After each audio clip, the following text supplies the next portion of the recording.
My name is Helena Norberg Hodge, and I'm the director of Local Futures and also author of a book called Ancient Futures and the producer of a film called The Economics of Happiness.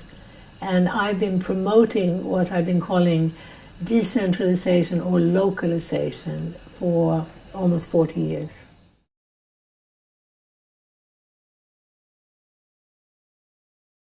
I had this amazing opportunity and in a way burden of arriving in Ladakh or Little Tibet just as it opened up to the outside Western economy. In fact, I used to think of it as being the West coming to Ladakh. In the last few decades, I realized that it's really more about a global economy coming to Ladakh. Really very little to do with the majority of Westerners who have not actually created and fomented that change. But I was able to learn to speak the language fluently. Right in the beginning, I was a linguist, and I came to know people who had the greatest and deepest sense of self-esteem of any people I had encountered. And I had traveled quite a lot and studied and lived in different cultures and spoke quite a lot of languages. But I had never encountered this open, joyful sort of radiance, really, a vitality. And so I just fell in love with these people. I'd come out as part of a film team. I was only going to be there for a few weeks. Then I decided to stay on to work on the language. And basically I've stayed on ever since, still going back and working, helping to set up local NGOs and local projects. But in the first few years as I worked on the language, I found that this incredible vitality so clearly had to do with a way of life in which people felt much more deeply connected and supported in an interdependent community fabric that was by its very nature collaborative, because the scale of things was such that people knew that they relied and depended on each other. And so inherently in these structures, the good of the individual and the good of the community was one and the same. I also came to realize that part of the incredible vitality and joy had to do with how more extended families and deeper community ties meant that every child was seen and heard and recognized as a unique individual in a way that we don't see in the Western world, and that this led to a profound sense of I'm okay the way I am, just the way I am, that played a big role in all this.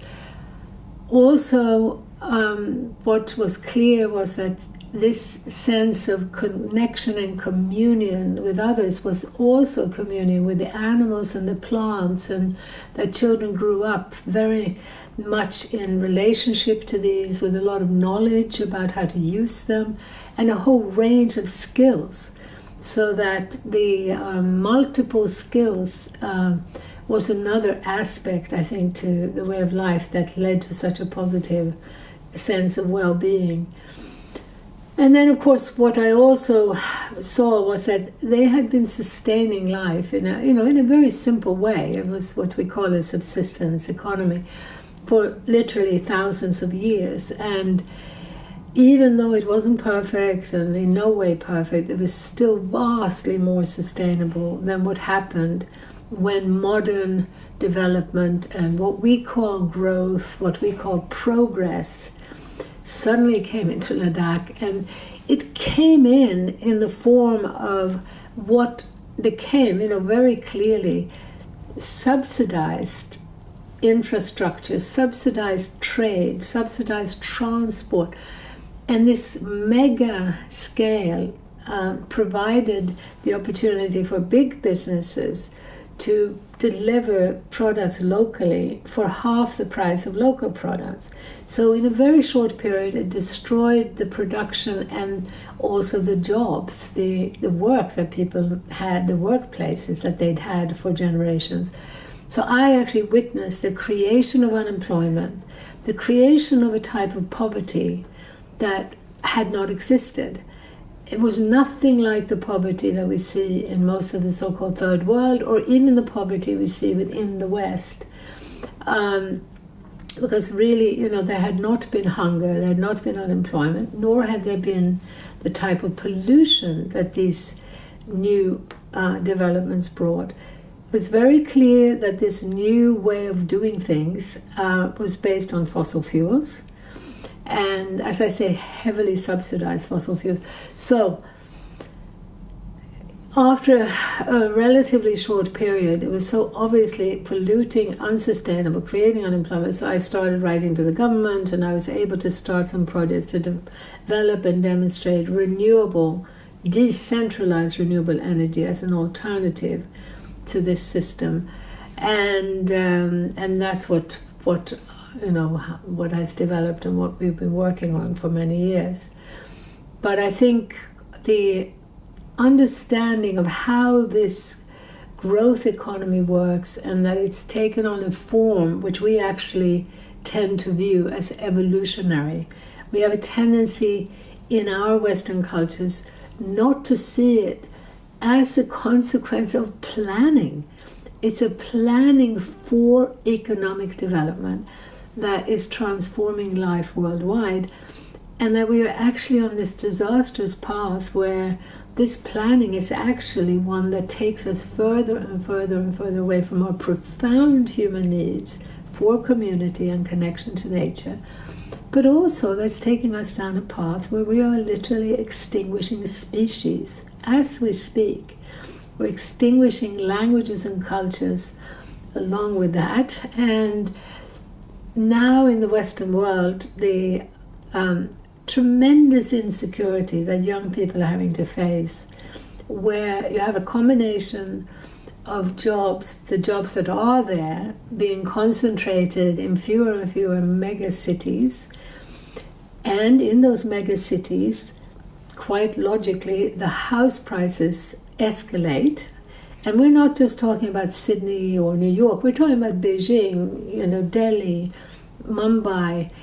Around the world, the economic planning for growth, for progress, is leading to mega urbanization and mega unemployment and poverty, because people may try to stay on that treadmill, but there are very few winners, and even the winners are having to run so fast, it's like being on this treadmill, that depression, drug addiction, violence, all sorts of very clear psychological problems are a consequence of this. So it's so clear to those of us who've studied the direction of this dominant economy that we absolutely must change direction. And the wonderful thing is that there is so much evidence around the world, both from more traditional structures and cultures, but most importantly from the new development in what I broadly call localization, that's demonstrating that we can reduce our ecological footprint while increasing meaningful work opportunities, meaningful and enjoyable work opportunities.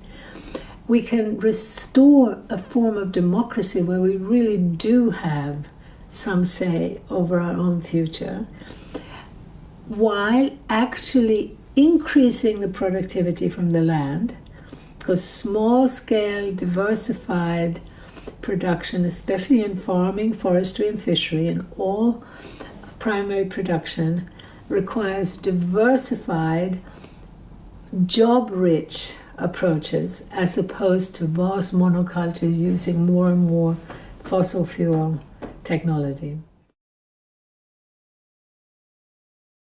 I quite consciously use the title Ancient Futures, plural, for my book, because what I was seeing was that there is so much that we can learn from ancient nature-based and community-based cultures, and that we need to learn about these fundamentals of a deeper connection to one another and to nature. And that as we take that into the future, at the moment, what I see happening is that it's happening unconsciously. I would argue that there's an innate need for deeper connections between people and between people and nature. And so everywhere I look throughout the world, where urban industrial economic growth development has herded people into high-rise cities, often living in high-rise buildings with windows that don't open, and paradoxically living totally on top of each other, but not knowing each other, not able to be interdependent and cooperative, because those very structures that drove them in there are structures that are distant, anonymous government bureaucracies and big business. So we've ended up in this trap. But the good news is that quite instinctively there are countless projects that show that people long for this deeper connection with nature and with others, and in a myriad of ways they start moving in that direction as part of what we often consider progressive. So almost every activity you care to mention, medicine, architecture, religion, you have the word eco or alternative put in front of it. And whether it's called alternative or eco, it is about a better relationship with life, more natural ways of doing things, whether it's building materials or medicines or eco-theology, eco-literacy, ecological education, eco-architecture. These are very, very significant signals that we're talking about a deeply embedded evolutionary need to co-evolve with nature. And so that's what Ancient Futures is about. That doesn't mean that we can't add to the traditional systems a certain level of technology, some greater comfort, some lighting, better insulation, so there can be cooling in the summer and heating in the winter, more communication, even more transport. Doesn't have to cost us the earth, doesn't have to extinguish life as it is now. So that's the Ancient Futures path, which is also what we call localization.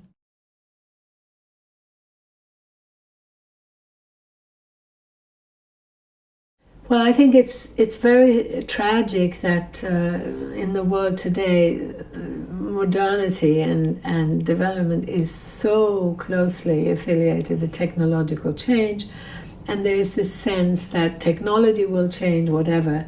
There's a way in which in the Western world there is a fatalism vis-a-vis what is actually painted as an evolutionary path of more and more technology, more and more growth, things getting bigger, faster, more competitive, more global all the time. When you study it around the world in different cultures, as I said, what you find is this quite intuitive response, which is not only characterized by this deeper connectedness to nature and to community, but there are other systemic characteristics that have to do with the longing to slow down. So you also see the rise of slow money, slow cities, slow food. There is a very clear need for more human scale, for small is beautiful, and for rebuilding a fabric where human beings can, by shortening the distances between production and consumption, can have a better sense of their impact on the natural world and their impact on other people. Because in the global fast-paced system, what's happening is that I often talk about our arms have grown so long, we can't see what our hands are doing. So we have a system where it's really impossible as an individual consumer or as a CEO to be ethical. Partly because the very structures are so big that you can't see the impact of what you do. Partly because the scale of our economic footprint as a collective economic footprint demands reductionist specialization. And the reductionist specialization means that very humble scientists, technologists, whatever they might be, lawyers, can be working for a result which out there and on a bigger scale has a disastrous footprint, but they may be told, like, geneticists working to create genetically modified food, that this is essential to feed the world. They have no experiential base to show them that this is absolutely absurd. Why would we need to patent seeds? Why would we need to create seeds that have terminated genes in them? In other words, seeds that cannot be regrown in the name of feeding the world. But as a scientist in the laboratory, I have known quite a few geneticists who were convinced that without more technology, we can't feed the world. Without more technology, we won't be able to deal with disease and illness. So I would argue that what we so urgently need is to step back, to have a bigger picture look at the role of technology and its link to over-reductionist knowledge, and above all, how that in turn is linked to mega-scale business interests. And those business interests are globalized multinational corporations and banks. As a system, they're interlinked. They're interlinked now in the money that is often created through derivatives and a way in which financial institutions have been deregulated to, in effect, create money through speculation. I mean, basically through thin air. And this money created of thin air is interlinked with a commercialization in academia, in the media, and that means in agricultural science, in pharmaceutical science, and it means that as part of this process, we are really on a very fast train taking us towards a techno-economic future that is disastrous. It is not about feeding us, it's not about maintaining health, it's not about building materials that can really house and support us in a sustainable way. It is, in effect, products that are linked to delivering the fastest profit possible to quite nice young men who are sitting somewhere in front of a computer gambling, speculating. And we have recently examples of how those activities involve fixing the interest rates to suit the needs of that gambling capital investment. We have examples of how in that system, the IMF has just come out with a report talking about how the fossil fuel industry is being subsidized to the tune of $10 million per minute. In the meanwhile, that exceeds what the health budget of all countries combined. Now, things are really beginning to happen, that these figures are coming out from places like the IMF. But what I think we're lacking is the big picture where we step back and we look at the interlinkages, the holistic, interdisciplinary analysis, to see that structurally the development of technology, and that includes, all the medicines and as I was saying. So I think we need to step back and be able to look in an interdisciplinary way at how this global techno-economic juggernaut operates.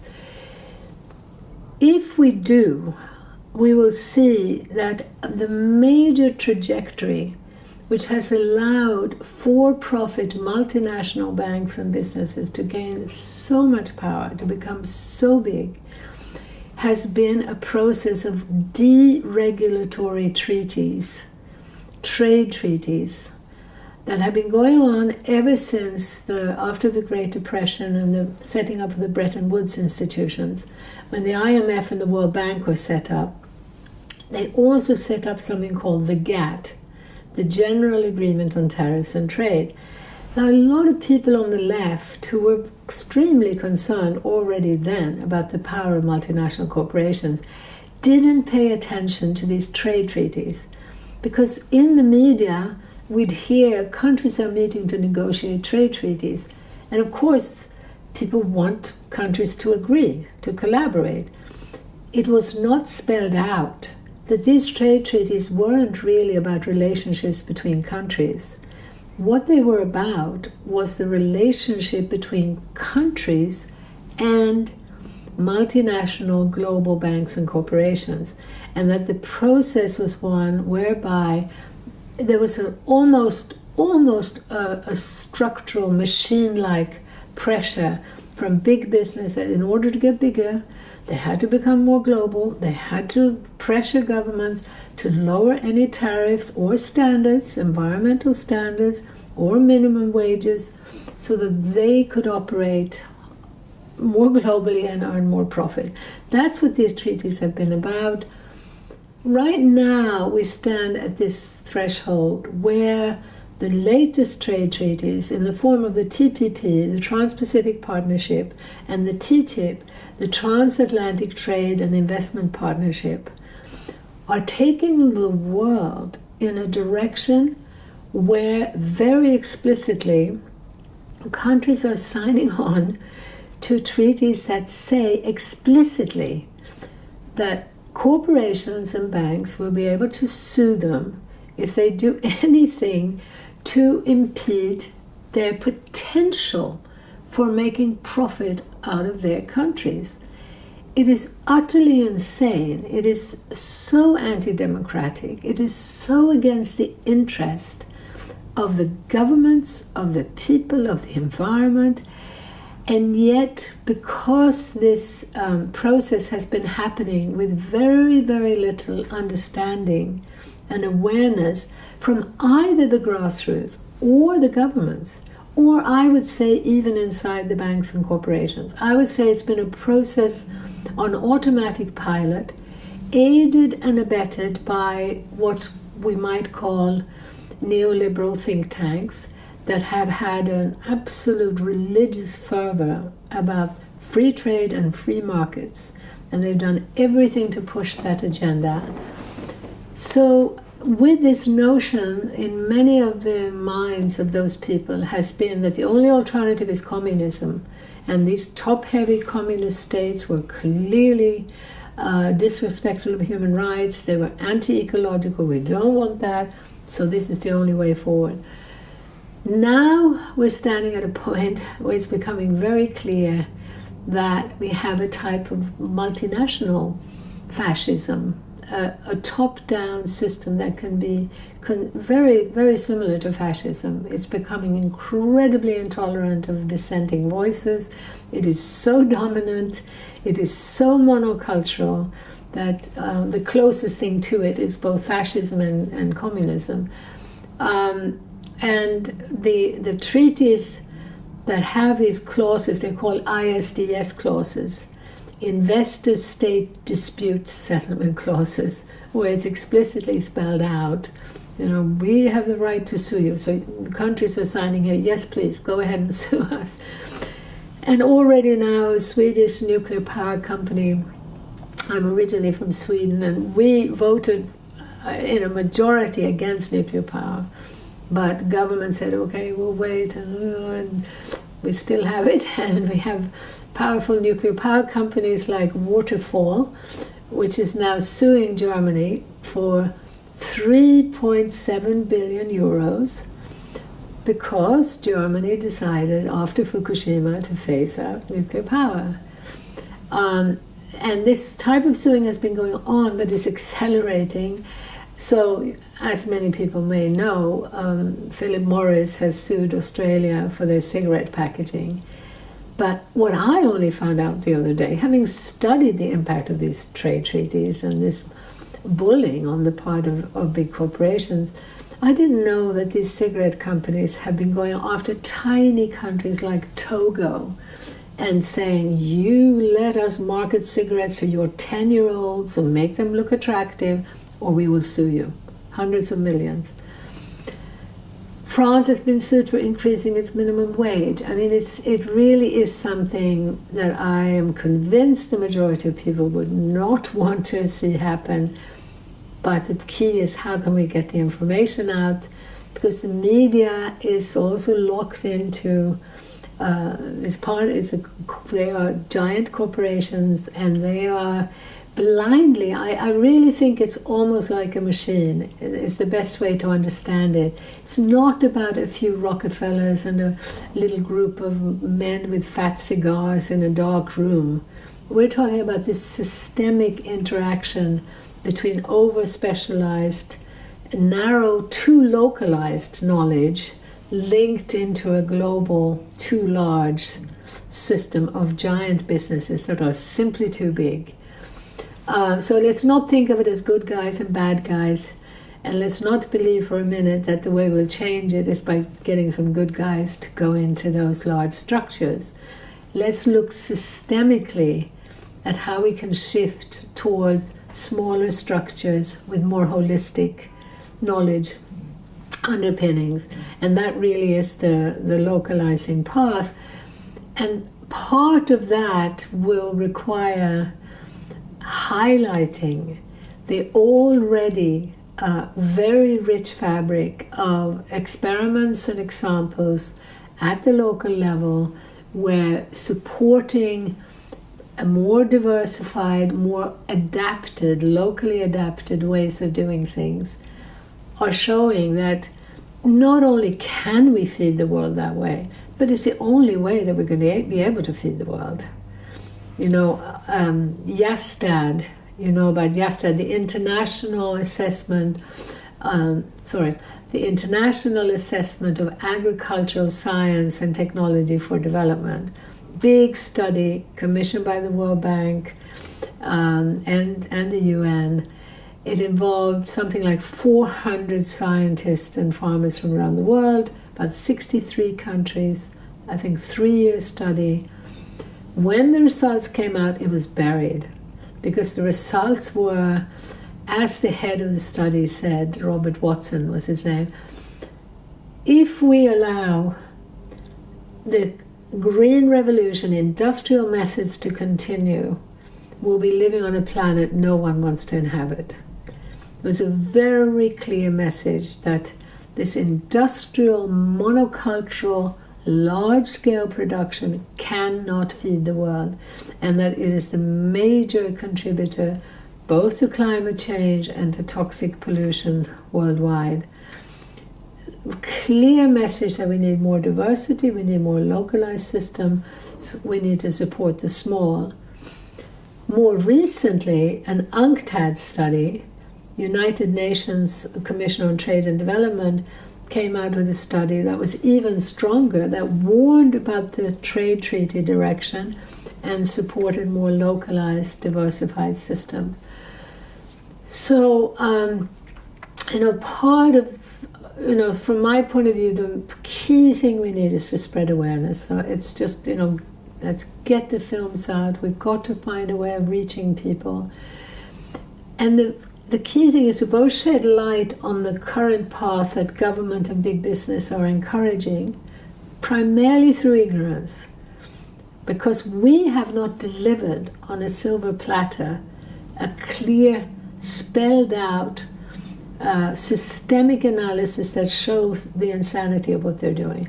Too many activists of many different kinds have somehow bought into the idea that of course we need growth, of course we need more technology, of course trade is wonderful, globalization is good. So we have not delivered a holistic analysis that have forced people to recognize what they're doing. And part and parcel of that is that we haven't shed enough light on the reality of both more traditional systems and the new myriad of initiatives that, broadly speaking, are about this more localized, nature-adapted way of doing things. Adaptation to nature means inevitably adaptation to diversity. Diversity is a fundamental principle of life. So one of the key characteristics of the choice is the large-scale global is taking us towards bigger and bigger monocultures. I think many people are aware of the monocultures in agriculture and forestry, but they're not really looking clearly enough at what it means to impose a human monoculture on the diversity of people around the world. They're not clear about how this is the major reason behind growing fundamentalism, and how it's responsible for not only a hatred towards the West, but actually it leads to local ethnic and religious friction and fear and fundamentalism.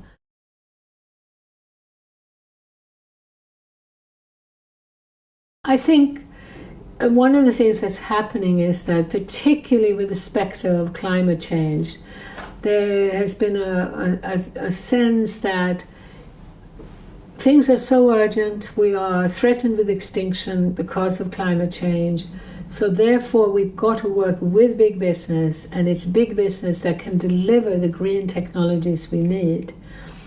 And so there's been a big shift towards this idea of a type of new green growth and green corporate development. And again, I would argue that if we take a more holistic look at the relationships between the creation of money and these giant corporations, what we'll actually see is that it is impossible for them structurally, really even with the best of intentions. They are too big. We're told they're too big to fail. They're actually too big to continue existing because they are not compatible with the fundamental principles of life itself. They deliver monocultural, top-down, supposed solutions that are neither integrated into the infinite diversity that's within ecosystems, nor working within the social fabric that would allow people to actually use and spread ways of doing things that can maintain the social fabric. And again, it has to do with diversity. It has to do with the fact that scale is so fundamental. I had a friend in Germany who used to call it Fehlerfreundlichkeit, which means failure-friendly technologies. We need to be supporting much smaller scale multitudes and a myriad of ways of doing things. We could do amazing things with a combination of using hydro, wind, solar on a scale that is adapted to different climates and ecosystems. We could then also use, in fact, wood is a wonderful material, certainly for building, but even for burning, if part of diversified, sustainable forestry. So we have to start examining this. One way to do is to actually look at people's lives and their real needs. Let's really look at the world and see what would it take for regions and countries to be able to feed themselves in a sustainable way. Let's support organizations like Via Campesina, which is one of the biggest social movements in the world. About 200 million small farmers and networks from across the world who've been trying for more than 20 years to raise awareness about the disastrous impact of the trade treaties. They've been asking for the right to have food sovereignty, to feed their own people in their own region first, not be pressured into monocultural production for export, which is actually pressuring farmers to grow for the giant middleman. The giant middlemen, in the form of huge multinational corporations and supermarket chains, are not able to treat farmers in a way that respects the absolute reality and necessity of diversity. These farmers are being pressured to grow standard-size apples without a single blemish. They have to fit the machinery, that is the harvesting machinery, the washing machinery, the supermarket shelf and the packaging. The end result is we burn tons of food every year. The end result is that the very research and development at university is now concerned about transportability and the looks of products, not the nutritional value, not the reality of diversity. So Via Campesina has been lobbying for the right to what they call food sovereignty, the right to produce food for their region, rather than being pressured to produce monoculture for the giant middleman. They're also lobbying to prevent the dumping of so-called cheap food in their region. The dumping of so-called cheap food is a consequence, again, of these trade treaties. That food is not actually cheap. It's costing us the earth. But it isn't just costing us the earth. It is literally only possible because of hidden subsidies. Our taxes end up paying for the infrastructure, for the R&D, to support giant corporations, to even support them to advertise abroad. We've had this absolute blind commitment to support global trade at all costs, and the idea is that that's helping to grow our economies. It's neither growing our economy nor the economy for the average Chinese person or the average person in Sweden or in India. It is actually growing the economy for, guess what, that group that we now tend to call the 1%. And in every single country of the world that I know of, the gap between rich and poor is widening in an utterly unsustainable and rapid way. We need to see this from a global point of view so that we actually start looking at the real government, the real structures that are pressuring our society in this direction. Because if we start looking just at left and right and thinking this individual here and that individual there, we're not going to get to a clarity. And one of the sad things is that in the last 30 years, with these series of trade treaties and corporations having more and more influence, remember again, not evil people, but an evil structure that is big and anti-life.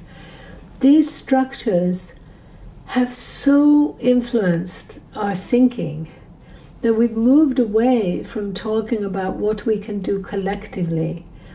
In the 70s, when I started this work, most environmentalists and social activists were looking at how can we collectively, at the policy level and at the community level, change what we do.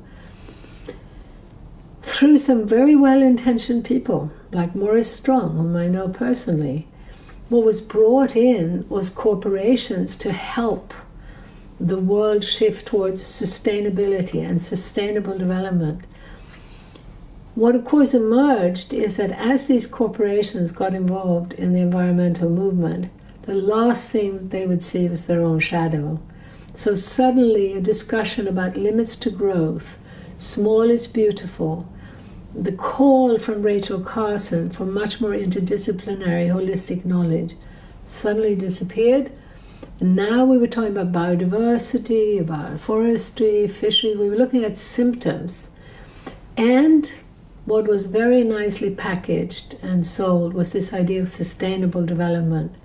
And so Rio was really the nadir for the whole environmental movement, where Westerners especially were told, if you try to tell people in the developing world that they should be more concerned about the environment than they are about development, you're an eco-fascist.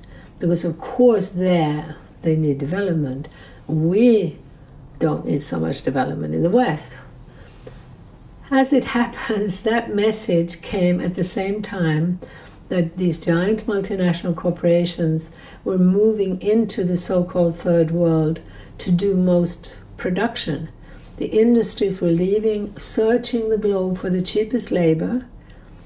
The cheapest labor was by definition in the so-called third world. So along came the message that over there, of course, they need development, and even when it comes to climate change, we shouldn't be asking them to reduce CO2 emissions, because we're the ones who need to reduce the CO2 emissions. Well, as it happens, with big business producing virtually every shoe, every potato, every sock that we use, that's where the CO2 emissions needed to be emitted. And unfortunately, within the environmental movement, a lot of activists joined this idea of justice and came out with the message of contraction and convergence, that We should, of course, allow an increase in CO2 emissions in the so-called developing world, but not here. And instead of looking at the need for supporting, yes, after years of colonialism, there's no reason why middle-class Westerners shouldn't be supporting some of their people that they saw as impoverished after years of colonialism. But of course, what that should have meant would have been supporting decentralized renewable energy rather than the idea that it's fine to increase CO2 emissions. So now I think we're at this stage where the global market cannot deliver ethical products. I mean, you cannot, within the current configuration of these subsidies to the fossil fuel industry, the deregulated global activity, to think that any market solution is going to work is wrong. We need to change the rules of the market. So we need to re-regulate global trade and finance while we deregulate local trade and finance. Local trade and finance are overregulated and regulated in a way that is inappropriate and that is not adapted to localities. Doesn't mean that we don't need regulations at the local level, because we need binding global regulations, binding collaborations between countries to protect the environment, to protect human rights. But under that umbrella, we need to be developing the diversified, localized solutions that will look different from place to place. So this current green consumerism, ethical corporations, carbon trading, even divestment within the current deregulated, criminally imbalanced global framework cannot deliver the solutions that people want.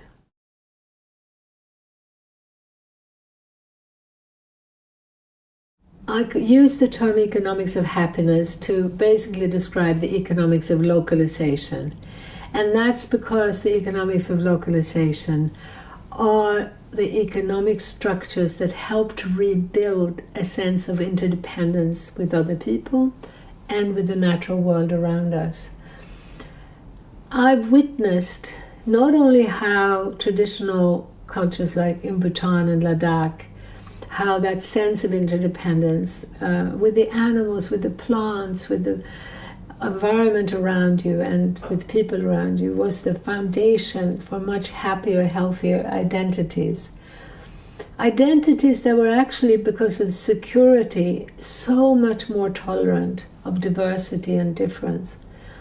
And I saw what happened when people were robbed of that ability to feel connected to their community, when suddenly young children were fooled into believing that in order to have the love and respect of their peer group, they needed to have the latest running shoes, and they needed, as girls, to look like blonde Barbie dolls, and they needed to be something that was being presented in this monocultural consumer media culture.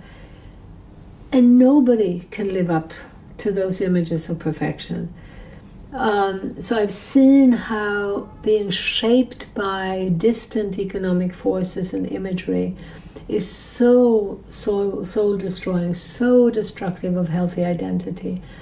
And I've seen that within the world, within the center of the Western world, the most extreme problems that come from such alienation, drug addiction, alcoholism, sex addiction, eating disorders, violent behavior, depression.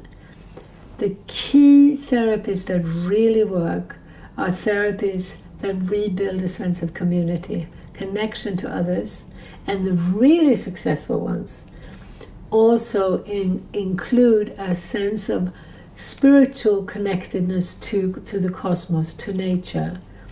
So there are projects where absolutely violent juvenile delinquents whose whole lives have been anger and, abuse, and angry young men taken out into nature with guidance, aided to open up and connect to others, to form sense of community and shared problems as well as support and connections to nature. Also learning a few skills where they see they can actually be more productive and learn to do things that are new to them and that are meaningful. Within a matter of weeks, people can be transformed with that. Now, the heartbreak for me is that this type of therapy could be occurring everywhere, but we're locked into this global economic system. Not only have we, deregulated the corporations, but as part and parcel of that, we're ending up subsidizing the use of technology to replace people. So in almost every activity, the human element has become too expensive for us. We cannot afford to have this type of care for the majority. It becomes an elitist thing. Equally absurd in a planet, in a world where you have a huge problem with unemployment and a huge problem with energy consumption and the pollution that comes from it. To continue down this path now with these trade treaties is just absolute madness. But part of that current system is that everywhere you go around the world, you'll find that a local product will cost more than something from the other side of the world. Now that is a perfect example of how completely manipulated and imbalanced the economy is, supporting and subsidizing more energy, technology, and large-scale global trade, making us too expensive for ourselves, and making our local products and our natural products too expensive for ourselves. Then in the meanwhile, we have corporate think tanks that actively put out the message that, well, the local and the more labor-intensive, it's all elitist. That type of therapy is elitist because it costs money. A healthy, natural, organic apple, that's elitist because look, Woolies and Walmart can deliver an apple for half the price, and that's because we care about people. So urgent need for rethink from the bigger perspective.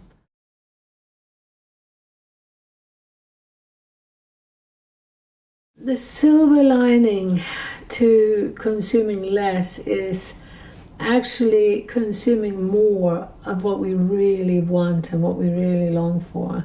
And that includes, handmade artisan products that, most people treasure much more than some mass-produced product. It includes more time to breathe and to sing together, to dance together, to make things together. There's a whole universe of things out there that we could do right now without money, but it requires the insight and the courage to connect to others and to form groups where we can change the I to a we. So there's so much that we can do right now without spending any money to greatly enrich our lives. And let's not be fooled by this idea that we have so much choice in the modern economy and that our lives would be so limited if we were to choose a different path. We have not even begun to explore the potential for more diversified, localized ways of doing things, because it's never been a priority. Traditional nature-based cultures worked vastly less than we do, and they worked enough to have clothing, shelter, and their needs met, but perhaps not at the standard or the level that we would want. There has never been, to my knowledge, any group in the world, of any regional or national size, that actually focused on How can we diversify the economy? How can we experiment with the greatest diversity of plants and see what can be adapted in this ecosystem?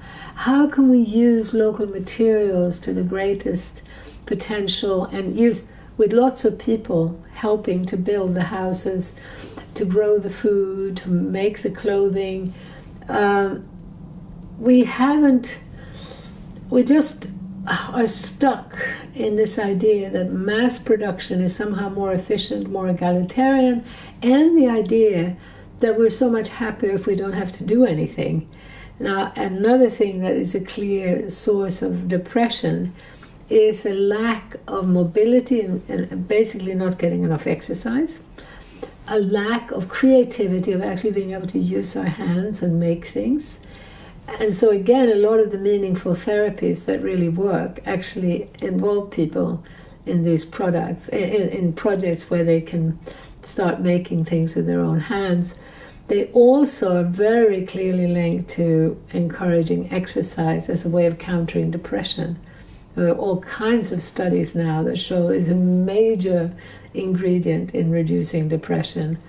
So there is a wealth of possibilities. Maybe one of the most important ones to stress is that the truth is that the current growth is depriving us of more and more time to do what we want. We are enslaved, we're trapped in a system that's making us run faster and faster to compete more and more with our neighbors and friends for a smaller pool of jobs. It is so tragic that many people subconsciously believe, well, there's so many people in the world, and so therefore obviously we all have to scramble for scarce jobs. It's completely the opposite of the truth. On a crowded planet, we have more work than ever that's needed. Why on earth, on a crowded planet, would we have fewer teachers to students or fewer nurses to ill people? Only because of economic policies that allow this concentration and technologization. So there is a way in which, even if people choose a more industrialized path, even if the artisan and making more with their own hands doesn't appeal to people, even if they want to choose a more industrialized development path, there is a huge amount to be gained by supporting a direction where we take the power away from giant multinational corporations, create a structure whereby we democratically decide the rules for business. Doesn't mean government runs business. It means that society determines that it's more efficient to use resources more carefully and employ more people. We want more jobs, we want less pollution. There is a way in which this, simply by focusing on the trade treaties and re-regulating trade and finance, we can start pulling that power back. And in the meanwhile, we really need to study, we need to spread the word about the localization initiatives that are showing that we can produce more food per acre of land if we diversify and have job-rich production and shorter distances. There's a structural link between shorter distances between production and consumption and diversity on the farm. Structural connection between the long distances and monoculture. And remember, monoculture means also standard size apples, standard size potatoes. It goes completely against nature. So when you start shortening the distances, and urban consumers in many cases start these projects, and when they set up new farmers markets, and suddenly the farmer finds that people are happy to buy potatoes, even if they're many different sizes, and even if they have a few specks on them, they actually tend to feel that if they have a few specks on them, they probably haven't been sprayed so much, and they prefer not to have so many pesticides.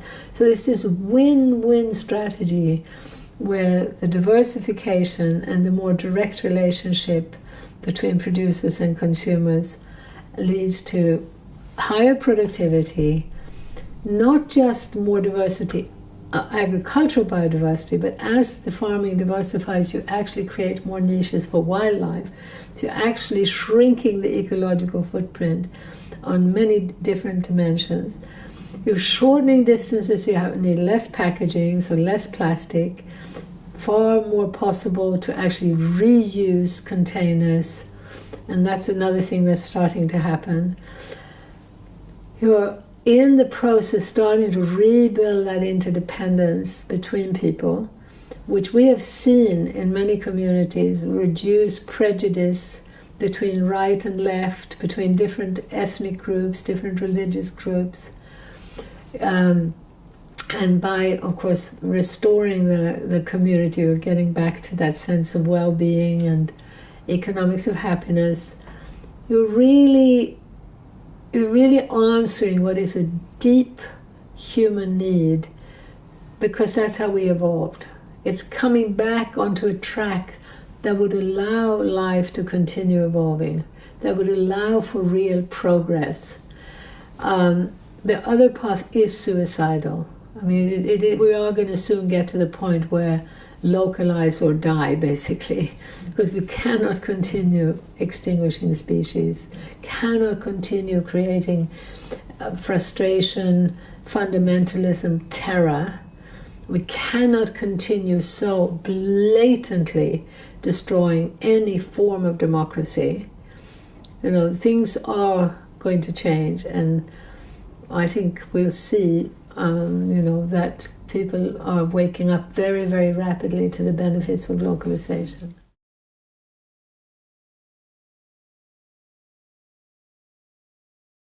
I think the alternative that I envision is, first of all, is a direction. So it's not about saying, okay, you're going to eat local. You know, in many parts of the world, people will be eating oil or tobacco, because we're talking about a process, understanding how this monocultural emphasis on monoculture for export is the enemy, and diversification for local needs is part of the rebalancing.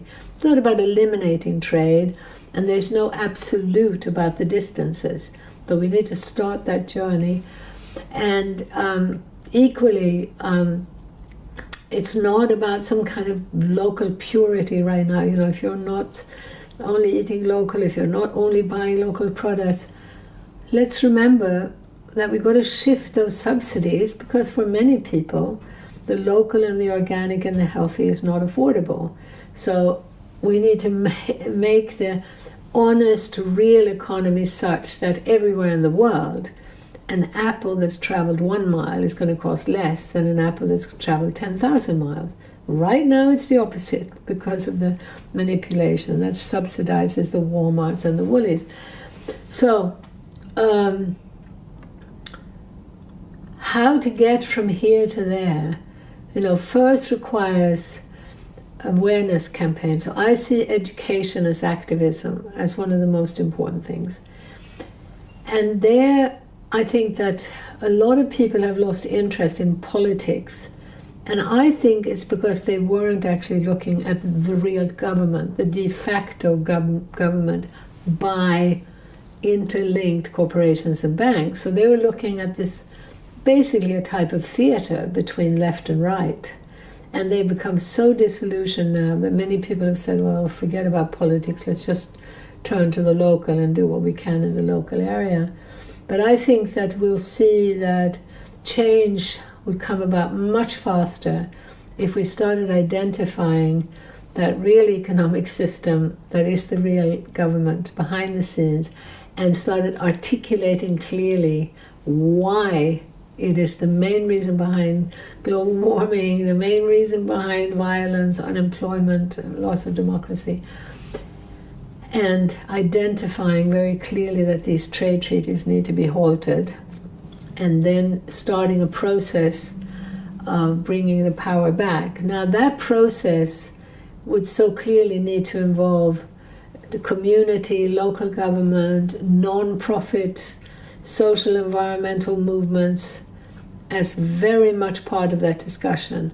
So for me, change will come about, as part of this whole education as activism. For me, is to first of all realize that we very much disempower ourselves when we go the sort of conventional path. So first of all, just looking at these individual political parties and individuals has not been productive. Another way we disempower ourselves is to say, oh, to change the system, we have to reach these people who are just enamored of McDonald's and television and who are just, these blind consumers, and we can't change them. First of all, I think they're not as stupid as we make them to be, but I think that if instead we thought, how about looking at all those people who are still giving of their time as volunteers, or who are even funded to solve problems, whether it's the churches, whether it's all those individuals who are trying to protect the whales and the dolphins and the forest and the water and the fighting GMOs, fighting nuclear power, gas fracking, all those people who are doing something to reduce poverty, who are concerned about the treatment of immigrants, who are concerned about poverty in the so-called third world, we would be amazed to see how much effort, voluntary effort, but also how much money goes into essentially making the world a better place. If we could build on something that's already starting now to happen, which is that people are beginning to link hands and say, we need to change the economic system, the techno-economic system. It's not a narrow thing. It's not just about banking, which we also have to look at. It's not just about one aspect of it, but as a system. So that is beginning to happen. People are coming together from the social, from the ecological, from the spiritual movements, concerned about consciousness and well-being and happiness. And that's where I believe the change is beginning to happen, the change in thinking. And I think it will lead to very positive change. In the meanwhile, there are also people who have said, well, the system will crash anyway, so let's just get on with doing things at the local level. I think that's unfortunate. I think we're missing an opportunity, because these trade treaties with their clauses to allow corporations to sue governments are just so mad that we're really missing out on an incredible invitation to actually do something about that big system. So I think, and if we don't, what's really worrying is that the global economy has become so artificial. People, even conventional economists, have talked about how in 2008 it was so obvious that the people who actually work and produce things, they were thinking particularly of industrial production, but are being marginalized and earning almost nothing, whereas a few bankers that speculate earn money, literally $1 million bonuses, etc. So the injustice of that and the senselessness of that has become apparent. What I think we need to realize is that these trade treaties are taking that even further. And that means that we're allowing this imaginary economy that is not based on production and is not based on answering either people's needs or nature's needs, but that collectively, because of the huge amounts of money that go into the war machine, that go into now mega technologies. So again, talking about technology, we need to distinguish between mega technologies as technological systems versus tools and technologies that can be really helpful. And these mega technologies include now synthetic biology, geoengineering. And so as these speculative dollars by the trillion, even some estimate quadrillion, pour into and push mega technologies, mega urbanization, jobs concentrated in fewer and fewer centers, and people just pouring in there to fight for a few jobs, and housing prices going up. That system could continue maybe for decades if we allow it to. So let's raise our voices about that while we do everything we can to start right now the path that builds the systemic alternatives that are based on community and adaptation to natural systems, to ecosystems and climates, and that really nourish and cherish diversity. There are so many of them, and they're so inspiring, and we need to try to collect them and make them more visible. And we've got to get across the idea that many small can be far more productive and far more powerful than one big. So, just like 100 farms of 10 acres each could produce much more than one giant farm with monoculture. In the same way, a chain of smaller businesses, as we now have in the Ballet Alliances and so on, Business Alliance for Local Living Economies, and many of the smaller scale initiatives that also involve some local funding for local initiatives.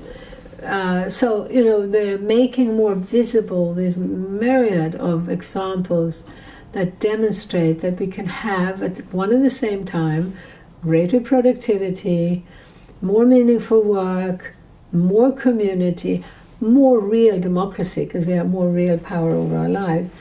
And there are these countless examples that are demonstrating it. So we need to make those visible and show that they are the economics of happiness. And the economics of happiness is the economics of localization.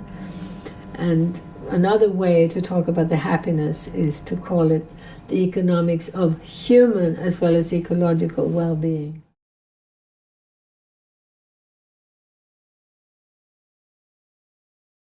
I do think that it's really constructive to see that what we need, from my point of view, is what I call big picture activism. And so that would involve much more effort into spreading message, information, vision as an activism. So it's perhaps better sometimes, rather than trying to set up a new eco-village or a new permaculture garden or a new farmers market or a new local finance scheme, to spend some time identifying and disseminating information about those that exist. It's been remarkable to see that even in places like Totnes, a majority of people didn't even know about transition towns. Still, many people don't know about it. Portland, Oregon, which is one of the localization capitals of the world. We just had a conference there, and it's so clear there are so many amazing initiatives there, even involving some government policy change, like allowing composting loos in the town, allowing people to keep chickens in the town again, changing regulations around groundwater treatment towards more ecological methods. So, but still, the majority of people there don't know about this very significant systemic shift towards localizing.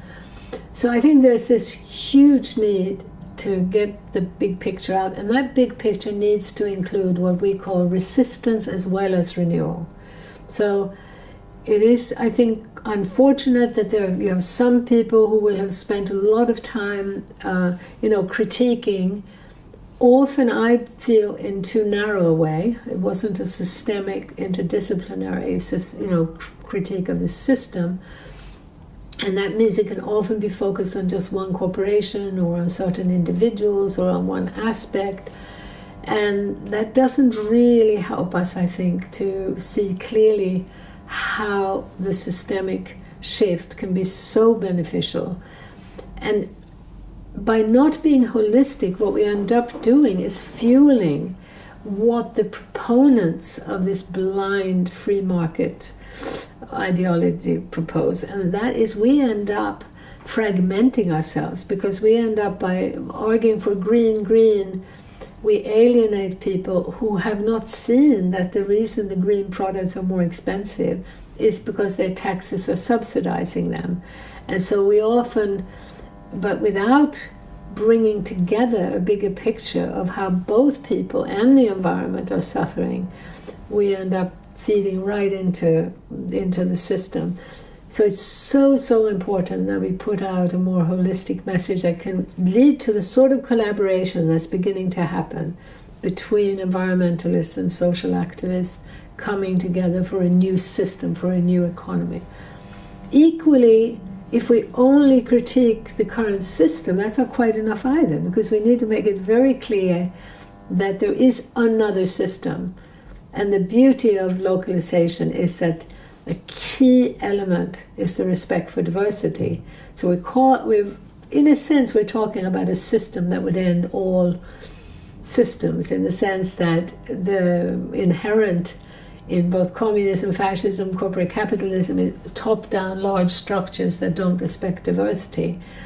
Now we're looking at a way that is truly more empowering, and I think in promoting that, we also need to deal with what we call certain sticky issues, because there's been huge propaganda that has made people believe that localizing means going back to these small, dead towns where, nothing happens and it's boring and it's just dead. So there's, again, a huge amount of educational work that's needed to show that, sure, most local towns, most small farmers have been marginalized. In many cases, we're talking about hundreds of years. Marginalized, drained, as everything has been pulled into the city, into this top-down system.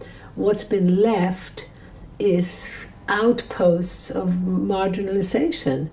And so for many young people, obviously, it's so much more exciting to go to the heart of the big city, because that's where the action is. That's where the political power is. That's where the culture is centralized. And what we have to show there is what happens in smaller towns, where people actually start bringing the power back and actually start building things that bring the creativity, the culture, and even the political, and very importantly, the economic power back. There we're talking about hotbeds that are thriving and rich and very exciting.